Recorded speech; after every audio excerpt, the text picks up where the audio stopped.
2026 বিশ্বকাপের দ্বিতীয় সেমিফাইনালে মুখোমুখি হতে যাচ্ছে বিশ্ব ফুটবলের অন্যতম দুই চির প্রতিদ্বন্দ্বী আর্জেন্টিনা ও ইংল্যান্ড। যুক্তরাষ্ট্রের আটলান্টার মার্সিডিজ বেঞ্জ স্টেডিয়ামে অনুষ্ঠিত হতে যাওয়া এই হাই ভোল্টেজ ম্যাচটিকে কেন্দ্র করে সর্বোচ্চ সতর্ক অবস্থান নিয়েছে মার্কিন গোয়েন্দা সংস্থা এফবিআই, ফুটবলের সর্বোচ্চ নিয়ন্ত্রক সংস্থা ফিফা এবং স্থানীয় আইন শৃঙ্খলা রক্ষাকারী বাহিনী। ফুটবল ইতিহাসের অন্যতম এই বৈরিতাপূর্ণ লড়াইটিকে চলমান টুর্নামেন্টের সবচেয়ে ঝুঁকিপূর্ণ ম্যাচ হিসেবে ঘোষণা করা হয়েছে।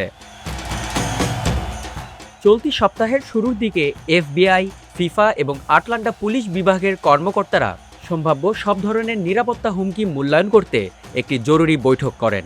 ম্যাচটিকে ঘিরে কর্তৃপক্ষের মূল উদ্বেগ শুধু ফুটবল মাঠের লড়াইয়ের মধ্যে আর সীমাবদ্ধ নেই, বরং দুই দেশের মধ্যকার কয়েক দশকের পুরনো রাজনৈতিক উত্তেজনা এবং ঐতিহাসিক সংঘাত যেন সমর্থকদের মধ্যে নতুন কোনো সহিংসতার জন্ম না দেয় সেটি নিশ্চিত করাই এখন প্রধান লক্ষ্য।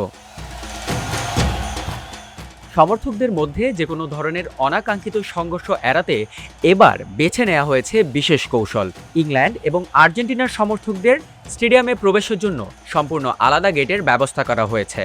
তবে স্টেডিয়ামের ভেতরে টিকিট পুনর্বিক্রয় বা রিসেল প্ল্যাটফর্মগুলোর মাধ্যমে অনেকে টিকিট কাটায় গ্যালারিতে দর্শকদের পুরোপুরি আলাদা ব্লকে রাখা আয়োজকদের পক্ষে সম্ভব হচ্ছে না।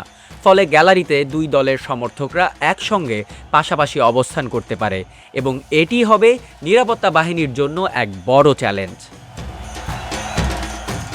স্টেডিয়ামের চারপাশ, খেলোয়াড়দের হোটেল এবং শহরের প্রধান বিনোদন কেন্দ্রগুলোতে বিপুল সংখ্যক অতিরিক্ত পুলিশ সদস্য মোতায়েন করেছে আটলান্টা পুলিশ।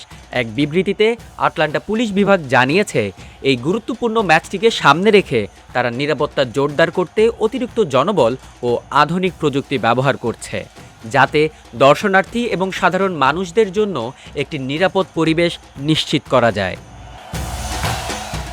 ইংল্যান্ড ও আর্জেন্টিনার এই তীব্র বৈরিতার ইতিহাস কেবল খেলার মাঠের নয়, এর পেছনে জড়িয়ে রয়েছে 1982 সালের রক্তক্ষয়ী ফকল্যান্ড যুদ্ধ। আর্জেন্টিনা এই দ্বীপটি দখল করার পর ব্রিটেনের সাথে শুরু হওয়া 74 দিনের সেই যুদ্ধে মোট 907 জন মানুষ প্রাণ হারিয়েছিল, যার মধ্যে বেশিরভাগই ছিল আর্জেন্টাইন সেনা। পরবর্তীতে ব্রিটেন দ্বীপটির নিয়ন্ত্রণ পুনরুদ্ধার করলেও দুই দেশের রাজনৈতিক সম্পর্কে সেই ক্ষত আজও রয়ে গেছে।